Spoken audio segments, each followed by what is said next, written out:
박지원 비상대책위원장님의 개회선언으로 제7차 국민의당 비상대책위원회 회의를 시작하도록 하겠습니다. 지금부터 국민의당 제7차 비상대책위원회를 시작하겠습니다. 네, 박지원 위원장님의 모두 말씀드리겠습니다. 북한이 7월 27일 정전협정 체결일을 맞이해서 5차 핵실험을 할 것이라는 보도들이 나오고 있습니다. 세계가 북한의 핵실험을 규탄하고 초미의 관심을 갖고 있는 시점에서 북한이 또다시 핵실험을 자행한다고 하면 이것은 북한이 스스로 고립을 자초하는 것으로 어떠한 경우에도 이러한 핵실험, 미사일 발포 등 만행을 즉각 중단하라고 다시 한번 경고합니다. 북한의 핵실험은 한반도의 신냉전 질서를 더욱 공고하게 만드는 것으로 우리의 대북 정책 선택을 더욱 좁히는 것이라는 것을 김정은은 직시해야 할 것입니다. 핵실험으로 남북관계, 대미관계를 개선할 수 없다는 것을 잘 알아야 합니다. 북한은 핵과 미사일을 버리고 진정성 있는 모습으로 대화의 장으로 나와줄 것을 다시 한번 촉구합니다. 우리 국민의당은 어제 아침 7시 반부터 사드 배치 철회 필리버스터를 성공적으로 진행했습니다. 국민의당 필리버스터에 보내주신 국민 여러분의 성원에 감사를 드립니다. 어제 성주 군민 상경 집회에도 저는 집회 현장에 가지 않았지만 우리 당 의원 몇 분이 참석을 했고 저와 우리 국민의당은 성주 국민과 함께 있었다는 마음을 전합니다. 박근혜 대통령께서 어제 NSC에서 나라를 지키기 위해서는 어떤 비난도 굴하지 않아야 한다. 사드 문제에 불순 세력이 가담하지 않게 하는 것이 중요하다고 말씀하셨습니다. 그렇다면 사드 배치를 반대하는 성주 군민, 대한민국 국민, 그리고 우리 국민의당이 과연 불순 세력이라고 생각하시는지 묻지 않을 수 없습니다. 국민의당은 사드 배치, 사드 괴담, 사드 폭력도 반대합니다. 성주 현장 방문도 신중을 기하고 있습니다. 우리는 정치, 경제, 외교, 군사적 실효성 등 모든 국익을 종합적으로 고려해서 한마디로 애국을 위해서 반대한다는 것을 다시 한번 천명합니다. 대통령 생각과 다르면 불순 세력이라고 하는 것은 절대로 그러한 생각으로 남은 임기를 성공하실 수 없다는 것을 대통령께 말씀드립니다. 사드 배치 외에 국민을 보호할 수 있는 방법이 있다면 제안해 보라고 하시지만 국민이 사드냐 아니냐를 선택하는 문제가 아닙니다. 분단 상황에서 국민을 보호할 수 있는 근본적인 해답은 평화와 대화입니다. 박근혜 정부는 그 대답을 제시하는데 실패했기 때문에 사드를 선택하려고 합니다. 국론 분열을 막고 사드 배치 문제를 풀 수 있는 유일한 방법은 동의안을 국회에 제출하는 것입니다. 국민의당은 반대를 위한 반대가 아니라 국회에서 충분한 토론을 통해서 결정을 하자는 것입니다. 대통령께서 지금이라도 사드 배치 비준 동의안을 국회에 제출해 줄 것을 거듭 촉구합니다. 아울러서 우리 국민의당은 이미 두 당 대표에게 국회에서 사드 대책 특위를 구성해서 계속 논의를 하자고 제안했습니다. 더민주에서는 수락했지만 새누리당을 위해서 정부를 위해서 수용해 줄 것을 거듭 바랍니다.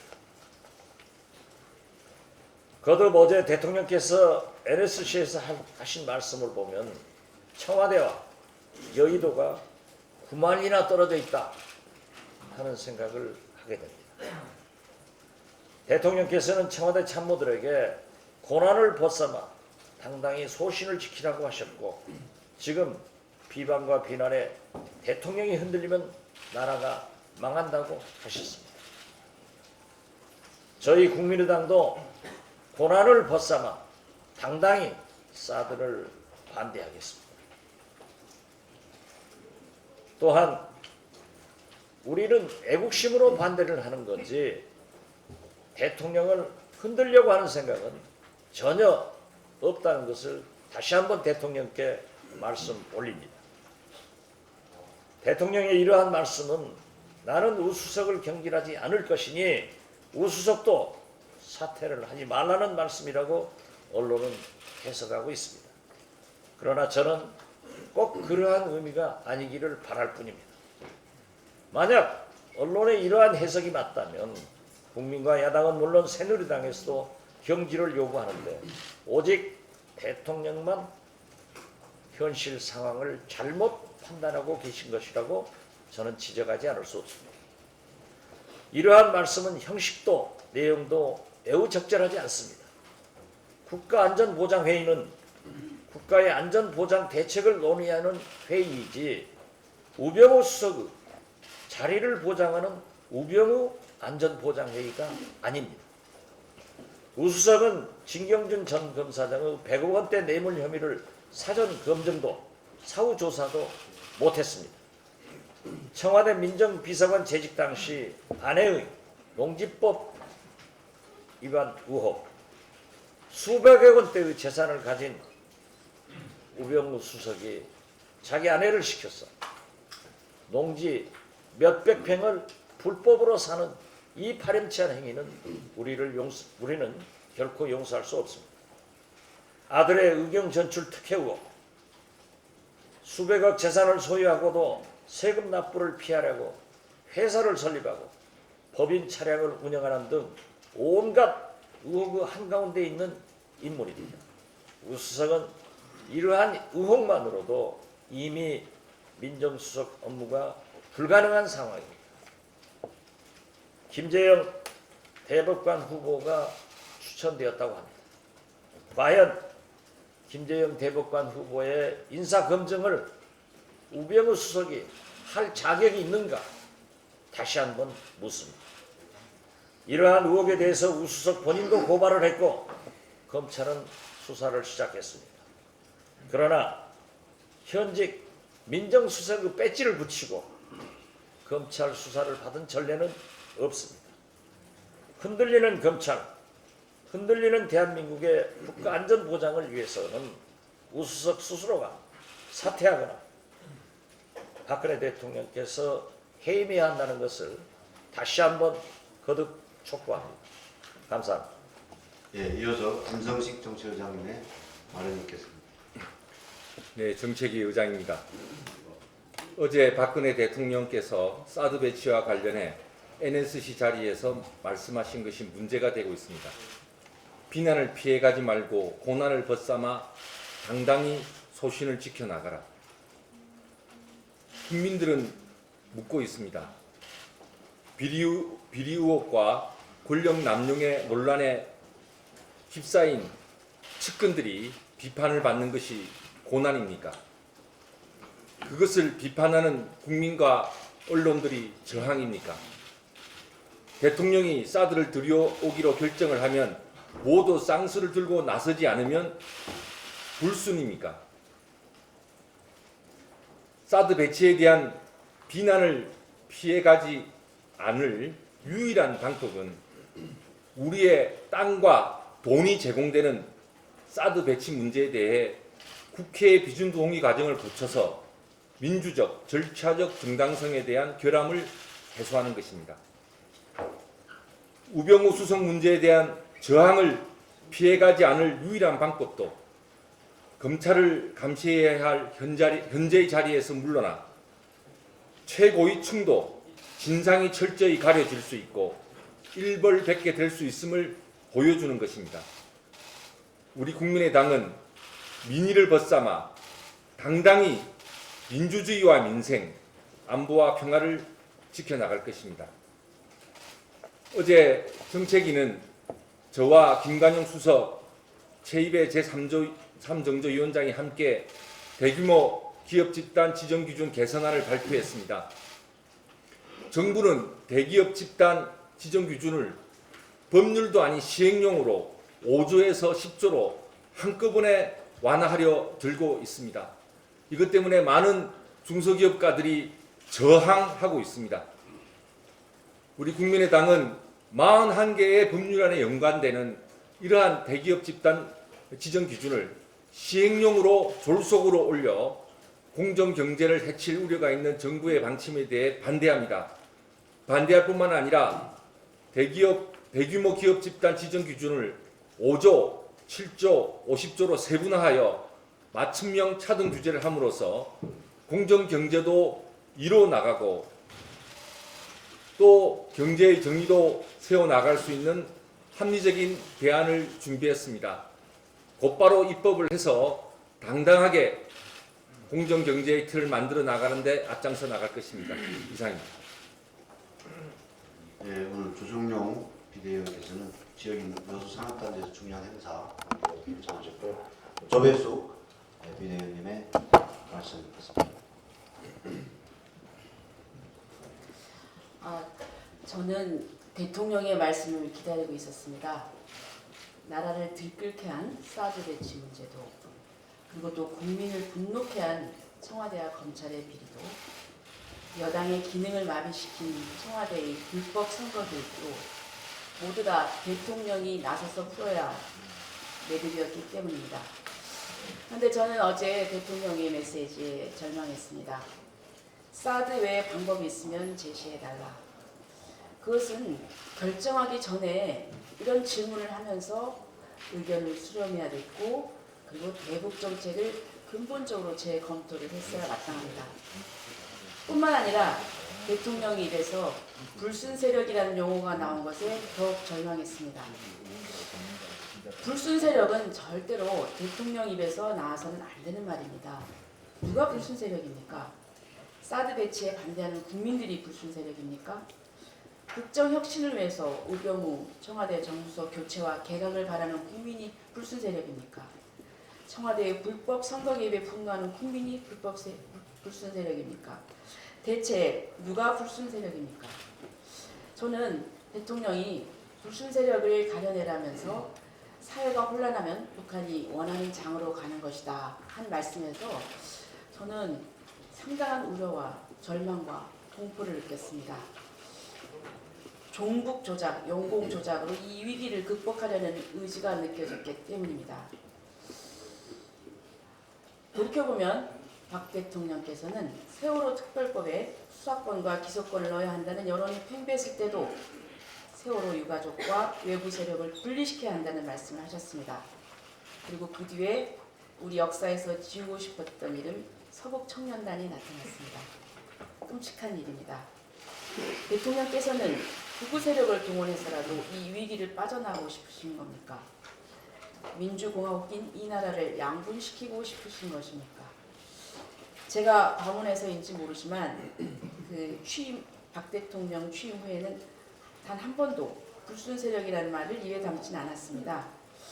제가 아무리 놀라서 뒤져봐도 여태까지는 한 번도 자신 입으로는 담지 않아서 저는 그 단어는 피하실 줄 알았습니다. 그런데 어제 대통령께서는 하지 말아야 할 금치거를 말씀하셨습니다. 대통령께서 종북 조작, 영공 조작이 필요한 만큼 다급하신 것 같습니다. 다급하시면 조언을 들으십시오. 진심으로 조언을 드립니다. 이 정권이 위기를 극복하는 방법은 국회와 소통하고 내각을 개편하고 인사를 바로잡아서 국정을 쇄신하는 길밖에 없습니다. 민심을 다시 얻는 길밖에 없습니다. 또 하나 저는 대통령께서 불순 세력 발언이 실수였다고 말씀해 주셨으면 합니다. 국민들은 대통령이 실수였다고 인정하는 것을 받아들일 만큼 성숙하고 아량이 깊습니다. 대통령께서 부디 이 나라를 70년 전으로 돌리지 말아주시기 바랍니다.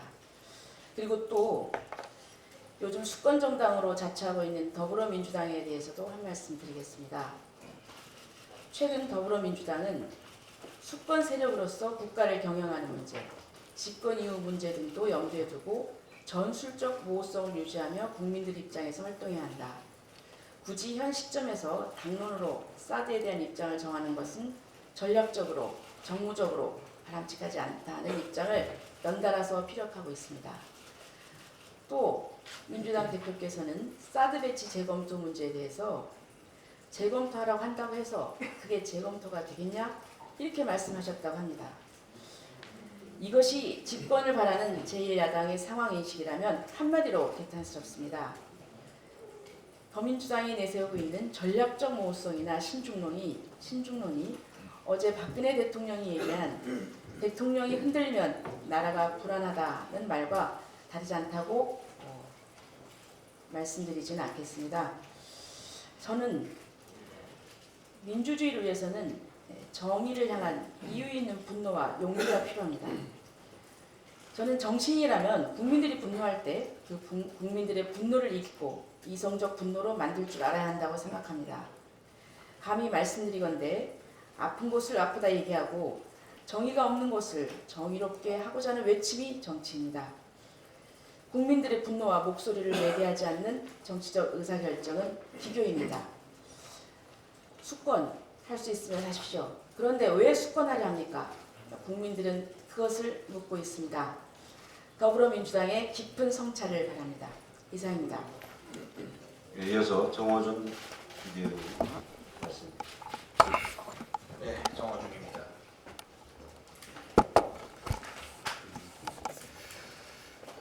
박근혜 정부가 그야말로 내후외환의 위기입니다.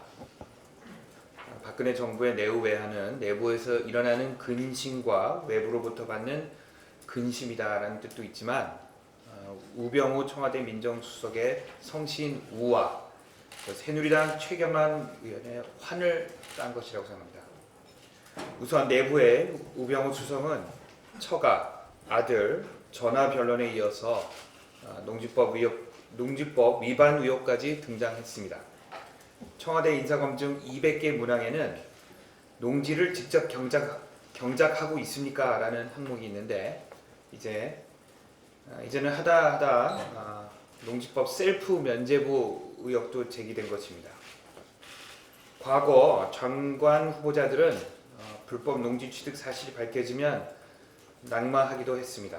그런데 우수석의 경우 더욱 심각한 것은 스스로가 인사검증 책임자인데도 스스로 검증에 실패했거나 자신에게 관대했다는 것입니다. 우수석의 폭주가 어디까지 이어질지 가뜩이나 불경기에 열불나는 국민들은 속이 천불날 지경입니다. 아울러 새누리당 윤상현, 최경환 그리고 현교안 전 정무수석의 공직선거법 위반 의혹에 대해서도 철저한 선관위 조사가 필요합니다. 단순히 정당 문제로만 볼 사안이 아닙니다. 특정인의 자유로운 선거 출마 의사를 막는 것은 위법에 해당하며 공직선거법 237조는 선거인, 후보자가 되고자 하는 자 등을 협박하거나 선거의 자유를 방해하는 행위를 금하고 있는데 두 의원의 행위는 마땅히 보호돼야 할 선거의 자유를 박탈하는 중대한 위법 행위를 저지른 것입니다. 또 후보자가 되려는 사람에게 후보자가 되지 못하게 협박하고 다른 지역구로 나가는 것은 매수 및 이해유도죄에 해당된다는 법조계의 의견도 있습니다. 어제 대통령은 여기 계신 여러분도 소명의 시간까지 의로운 일에는 비난을 피해가지 마시고 고난을 벗삼아 당당히 소신을 지켜가시기 바란다 이렇게 발언하셨습니다. 대통령 주변의 내후외환은 결코 의로운 일이 아니며 지켜야 할 소신도 아니기에 정정당당하게 진실을 밝히고 잘못이 있으면 국민들에게 용서를 구하며 공직자로서 논란의 당사자들이 책임을 다해야 할 것입니다. 네, 이상입니다. 예, 다음은 정준규 비대위원 발언해 주시겠습니다. 예, 정준규입니다. 오늘이 세월호 참사에 일어난 지 829일째 날입니다. 지난 20일 4.16 세월호 참사 특별조사위원회가 세월호 참사 피해자 실태조사 결과 보고를 가졌습니다.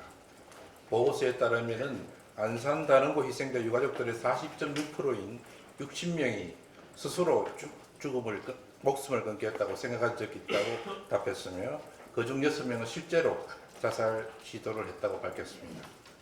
자살을 생각하는 일반인들의 비율이 2%에서 5.6%에 비하면 현저히 높은 수치입니다. 또한 절반이 넘는 55.3%가 트라우마를 겪고 있는 것으로 확진됐으며 만성불면증이나 두통에 시달린다는 유가족도 75.4%에 달합니다. 한편 다른고 생존 학생들의 경우에도 면접에 한 19명 중에 18명이 불안장애와 폐쇄공포증을 앓고 있다고 답했습니다. 학생들이 세월호에서 살아나오게 된 것도 구조가 아니고 탈출이었다면서 국가의 무능함에 대해서 분노를 드러내기도 했으며 학교로 복귀한 이후에도 자신들만 살아 돌아왔다는 죄책감에서 벗어나지 못하고 있다고 밝혔습니다. 특히 다른 곳 생존 학생들은 언론의 비윤리적인 취재와 가장 왜곡 보도에 심리적인 고통을 겪고 있다고 적어냈습니다. 뿐만 아니라 다른 곳 희생자 유가족 145명 중에도 116명이 참사 전에는 직장에 다녔지만은 이 중 75명이 심리적 불안정이나 진상규명 활동에 전념하기 위해 일을 그만두었습니다. 이런 힘든 상황에도 불구하고 세월호 특별법이 정해놓은 시한에 따라 의료비 지원조차도 지난 3월부터는 끊겼다고 합니다. 국가적 재난을 당한 국민이 이처럼 국가로부터 보살핌을 받지 못하는 나라가 또 있을까 싶습니다. 세월호 속에 묻어버리고 싶은 것이 박근혜 정부인지 세월호 참사의 실체적 진실과 진상을 규명하려는 움직임은 철저히 방해를 받고 있습니다. 그동안 세월호 관련 연행자만 548명이고 소환장을 받은 자가 351명, 또 재판받고 있는 자가 426명이나 되었습니다. 그리고 세월호 집회는 대부분 집회금지 통보를 받아가 불법 집회가 되게 만드는 등 진실을 가리는 탄압이 지난 2년 동안 줄곧 이어왔습니다. 세월호 희생자 유가족들이 가슴 아프고 서러운 까닭도 국민의 안전과 생명을 보호하는 책무를 지닌 국가로부터 보호는커녕 철저히 버림받았고 오히려 핍박받고 있기 때문일 것입니다. 심지어 세월호 참사 당시 이정현 전 청와대 홍보수석이 KBS에 불법적 방송 통제까지 감행한 사실이 녹취록 파문으로 드러나 국민들을 분노케 했는데 참사 한 달 후였던 그 당시 청와대 춘추관에서 세월호 참사의 최종 책임은 대통령 제에게 있습니다라며 눈물을 흘린 대통령 담화의 진정성을 의심케 하는 대목이 아닐 수 없습니다. 이처럼 대한민국에서는 마음 둘 곳조차 없고 몸을 맡길 곳도 찾을 곳이 없다는 정말 자식 잃고도 위로받지 못하는 이 갈갈이 찍힌 유가족들의 가슴을 우리 사회가 보듬고 안아내 줄 것입니다. 그런데 박근혜 정부는 세월호 참사 특별조사위원회 활동 시점, 소위 기산점을 세월호 특별법 시행일인 지난해 1월 1일부터 잡아 조사활동 종료를 지난 6월 30일로 기정사실하고 있습니다. 그에 근거해서 예산도 배정하지 않고 인력도 줄이고 진상조사 자체를 어렵게 하고 있습니다. 심지어 특조위에 남아있는 예산마저도 종합보고서와 백서 발간 활동에 한정해서 사용할 것을 통보해 특조위 사무실에 프린트기에 토너 값조차도 없는 실정이라고 합니다. 세월호 참사의 충분한 진상규명과 안전사회 건설을 위한 법제도 개선을 위해서라도 특조위 활동 기간을 넉넉하게 보장해 주기 위해서 세월호 특별법 개정이 시급한 이유입니다. 어제 삼청동 총리공관에 있었던 황교안 총리의 국민의당 지도부 초청 만찬에서 우리 국민의당이 세월호 특별법 개정을 재차 촉구한 이유이기도 합니다. 박근혜 정부와 새누리당은 회자 정리의 차원에서라도 국정 책임자로서의 책무를 저버리지 말기를 간절히 바랍니다. 그와 함께 야 3당에도 촉구합니다. 19대 국회 때는 야당은 여대 야소 국회라서 세월호 문제 해결을 주도할 수 없다고 했습니다. 그래서 국민들은 4.13 청순을 통해서 여소야대 국회를 만들어 주었습니다. 그런데 이번에는 선진화법 때문에 세월호 특별법 개정이 또 어렵다고 합니다. 물론 그 곤혹스러움을 이해 못하는 바는 아니지만 지금의 박 대통령이 한나라 대표 시절이었던 2005년에 그 참여정부의 사학법 개정 움직임에 맞서 결국 자신들의 뜻을 관철시켰던 그런 결기를 야당이 지닐 필요가 있다고 생각됩니다. 무엇보다 여야 정치권은 세월호 특별법 제정과 우리 사회 인간화를 위해서 마음을 모았던 650만 명에 달하는 세월호 서명자, 그 국민들을 단 한순간도 잊지 말아야 할 것으로 저는 생각됩니다. 절대 권력은 절대 부패한다 했습니다. 그런데 절대 권력만이 아니고 모든 권력은 부패와 비리로 망하게 되어 있습니다. 지금 박근혜 정부가 레임덕 현상이 나면서 측근들의 비리가 곳곳에서 들수있긴 한데 어제 박근혜 대통령께서 불순 세력을 가려내라 했습니다. 마치 저는 30년, 40년 전에 유신시대에 박정희 대통령이 긴급조치 담화를 들은 기분이었습니다.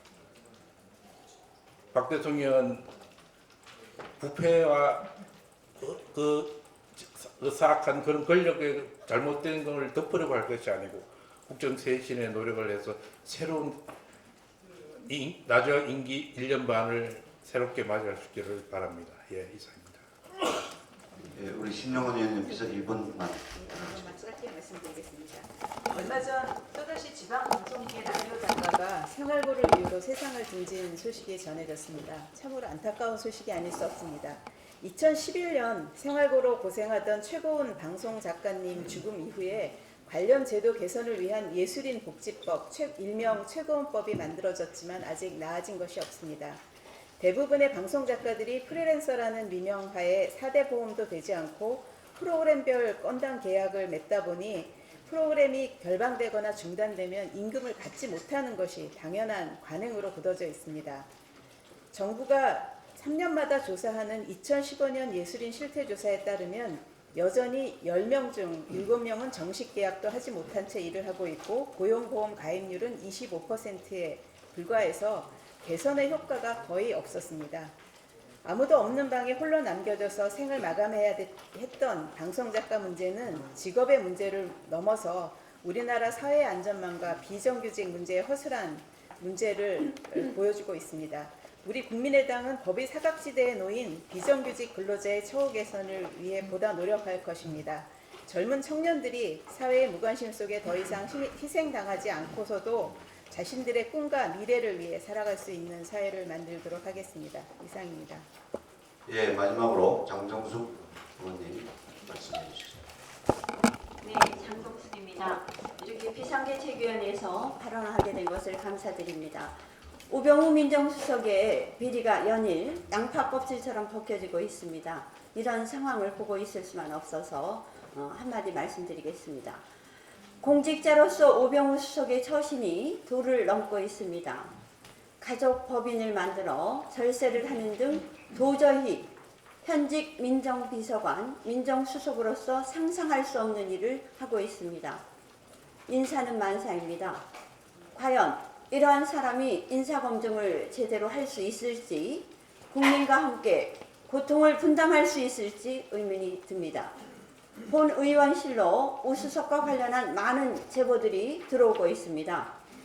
작년 메르스 사태 때 정부의 잘못된 대응으로 온 국민이 공포와 불안에 떨고 있을 때 당시 일부 고위공직자 및 기업가들의 자녀가 메르스 안전지대인 외국으로 피신을 했다는 사실이 속속 밝혀졌습니다. 우수석은 당시 메르스 사태 때 자신의 자녀 등 가족이 어디에 있었는지, 만약 외국에 나갔다면 무슨 이유로 나간 것인지를 밝혀주시기를 바랍니다. 이상입니다. 감사합니다. 예, 수고하셨습니다. 이것으로 공개 발언을 마치고 이 회의를 비공개로 진행하도록 하겠습니다.